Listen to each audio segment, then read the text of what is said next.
Tahimik ang kwarto, maingay ang mundo.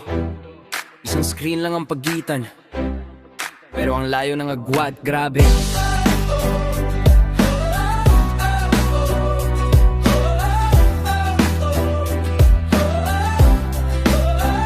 Sa kanto, may free wifi pero pet sa 30 minutes. Sa bahay, 5 magkakapatid, isang lumang cellphone. Basag ang gilid si ate, ono student pero sorry for connection sa exam. Si kuya nagrarakit sa labas kasi wala nang load, wala nang pangdata, wala nang chance. Aral muna bago pag-ibig, sabi sa libro ni Rizal, diba? Pero paano kung di ka makabasa kasi yung module picture lang sa chat ng iba, may tablet sa display pero sa kanya poster lang sa mall. Education daw ang susi pero sino ba may hawak ng lock sa pinto? It's you so. Parang chismis lang sa timeline, scroll, lagpas, go. It's you so. Kung di ikaw yung wala sa class, madali magbiro. It's you so. Pati pangarap, nakadatakap, naubos sa kanto. It's you so. Kung hindi ito problema mo, kaninong issue to?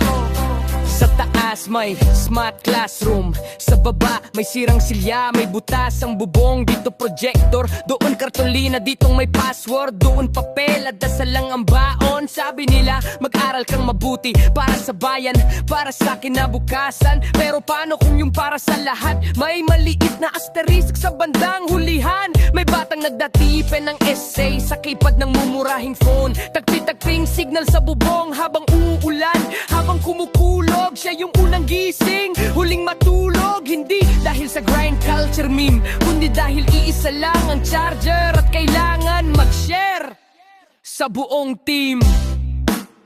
It's you so. Parang away lang sa comments, mute next video. It's you so. Kung usog ka sa info, madaling magpanggap ng hero. It's you so. Kung yung iba kahit ABC buffering pa rin sa ulo. It's you so. Kung tahimik ka, kasama ka rin sa kwento. Rizal wrote it down, bata pa siya, malinaw na. Sino ka kung wala ngalaan? Sino tayo kung wala tayong diwa? Hindi lang ito about gadgets, hindi lang ito about speed. Ito ay tungkol sa sinong naiwan sa tren ng pagunlad na hindi humihinto sa video feed.